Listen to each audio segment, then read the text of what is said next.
বহু বছর ধরে চলে আসা সীমান্তে নিজেদের গতানুগতিক আচরণ থেকে ধীরে ধীরে বের হয়ে আসছে বিজিবি। ভারতীয় বিএসএফকে বিভিন্ন ইস্যুতে দেওয়া হচ্ছে কড়া জবাব, করা হচ্ছে সতর্ক।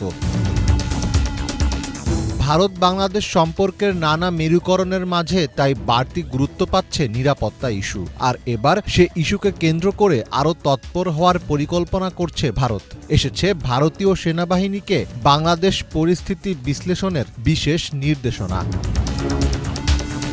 ভারতের সশস্ত্র বাহিনীর কমান্ডারদের বাংলাদেশের বর্তমান পরিস্থিতি বিশ্লেষণ করার আহ্বান জানিয়েছেন দেশটির প্রতিরক্ষামন্ত্রী রাজনাথ সিং। অপ্রত্যাশিত যে কোনো কিছু মোকাবিলার জন্য প্রস্তুত থাকার আহ্বান জানান তিনি।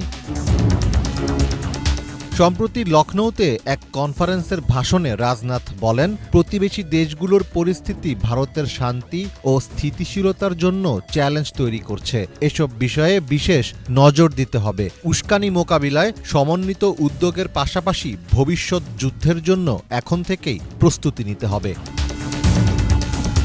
রাজনাথের এই বক্তব্যে বাংলাদেশের নাম সরাসরি উল্লেখ না করা হলেও তিনি বাংলাদেশ পরিস্থিতির দিকেই ইঙ্গিত করেছেন বলে মনে করছেন বিশ্লেষকরা। তবে ভবিষ্যৎ যুদ্ধের প্রস্তুতির কথা বলে রাজনাথ ঠিক কিসের ইঙ্গিত দিয়েছেন সেটি নিয়েও প্রশ্ন তুলেছেন অনেকে।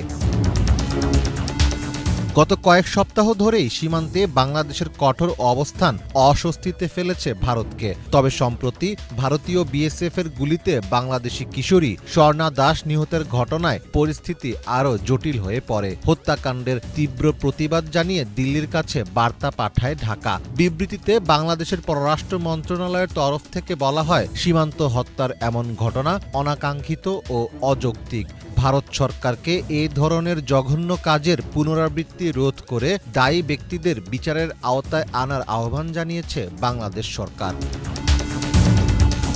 সৃষ্ট পরিস্থিতিতে সীমান্তে পুরোপুরি নিরাপত্তা নিশ্চিত করার নির্দেশনা